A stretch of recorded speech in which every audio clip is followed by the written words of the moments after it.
আসসালামু আলাইকুম প্রিয় কৃষক কিষানি ভাইয়েরা। দেখেন আজকে আমি কৃষক ভাইয়ের জমিতে আসছি।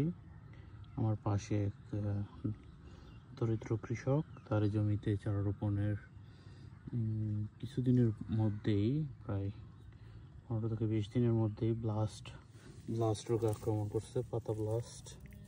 দেখেন পুরোটা জমি কীভাবে বসে গেছে, আগুন জ্বলে গেছে এরকম মনে হচ্ছে। এই রোগের অন্যতম কারণ হলো চারা জমি থেকে তোলার বীজতলা থেকে চারা তোলার আর 2-3 দিন আগে, মিনিমাম 3-4 দিন আগে আপনাকে একটা ছত্রাকনাশক স্প্রে করতে হয়। একটা কীটনাশক, একটা ছত্রাকনাশক স্প্রে করে জমিতে রোপণ করবেন।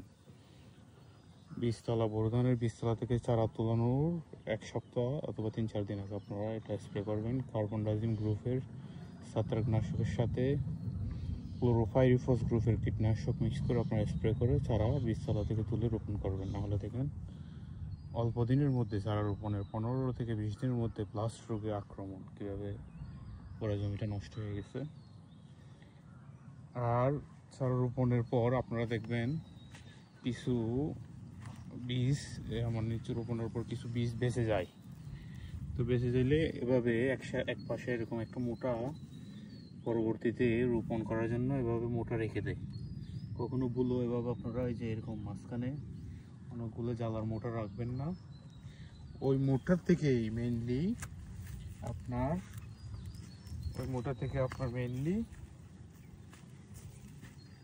রোগ জীবাণু ছড়ায়।